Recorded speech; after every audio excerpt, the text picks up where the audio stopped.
Understanding Tanween, the role of derived vowel signs in Arabic grammar. In a previous lesson, we covered the shadda symbol, which marks the doubling of a consonant sound in Arabic. Remember, the shadda lets the reader know when a consonant should be doubled and pronounced with extra emphasis. Today we are moving on to Tanween, another important vowel sign. Unlike shadda, Tanween doesn't emphasize sounds. Instead, it provides clues about the grammatical role of a word. Specifically, it marks a noun or adjective as indefinite, similar to how we use a or an in English. Both shadda and Tanween are considered derived vowel signs in Arabic, as they add additional layers of meaning to words beyond the main vowel sounds. Tanween helps us distinguish between general and specific items. For instance, in English, when we say a book, we mean any book, not a particular one. Tanween allows us to make this distinction in Arabic. Tanween is derived from and based on the main short vowels in Arabic. Fatha, a short a sound, dammah, a short u sound, and kasra, a short e sound.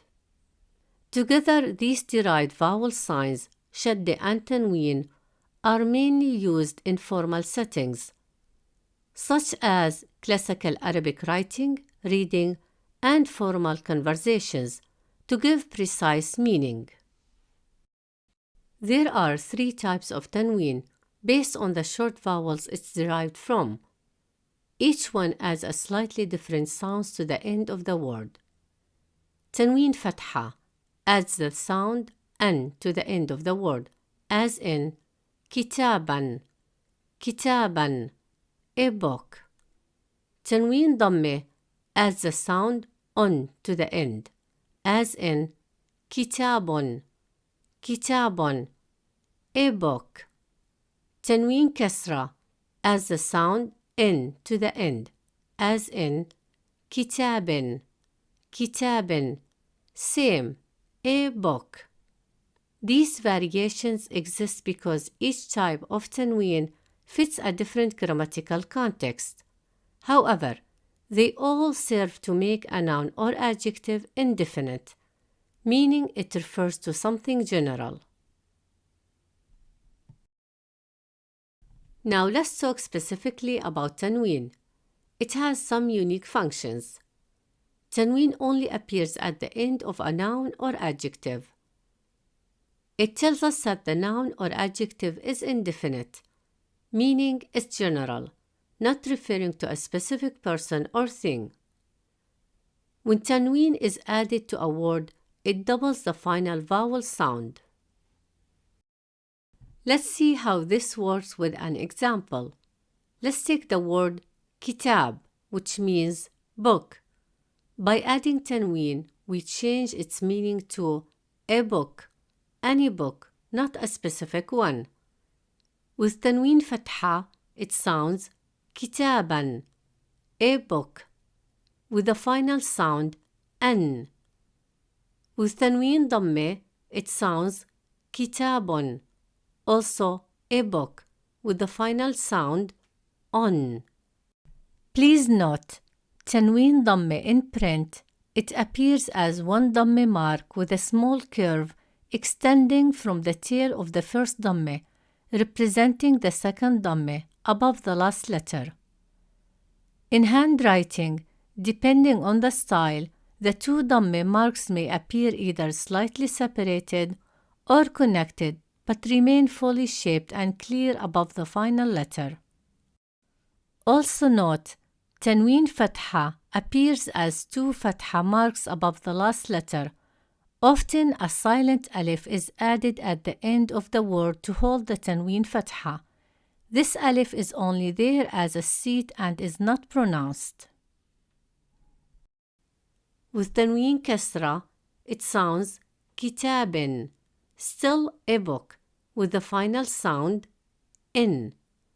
Each of these forms signals that we are talking about any book, not a specific one. The difference between indefinite and definite nouns and adjectives in Arabic.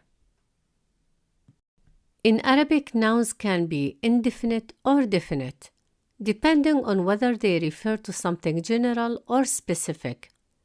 Adjectives must match the noun's definiteness as well. Let's look at how indefinite nouns and adjectives work together in Arabic. An indefinite noun means any item, not a specific one. In English, we say a big book to show this. In Arabic, we use Tanween to show that something is indefinite. For example, in Arabic, a big book is kitabun kabir. Kitabun kabir. Here, both the noun kitabun, book, and the adjective kabir, big, have tanween dammah, which adds an on sound at the end. This shows that both are indefinite, meaning we are talking about any big book. Notice how the adjective in Arabic follows the noun. It describes and matches it in definiteness. So if the noun is indefinite, like kitabun, the adjective is also indefinite, kabirun. In Arabic, tanween acts like a or an in English, marking nouns and adjectives as indefinite. On the other hand, a definite noun refers to a specific item. When we say the big book, we mean one particular book. In Arabic, we make a noun definite by adding the article al, meaning the, and the adjective must also be definite to match. For example, the big book in Arabic is al-kitabul kabiru, al-kitabul kabiru, with al on both the noun and the adjective, making them both definite. Please note, when a noun has al, it's already definite, so tanween is not used. Both the noun and its adjective must agree in definiteness, either both indefinite with tanween or both definite with al.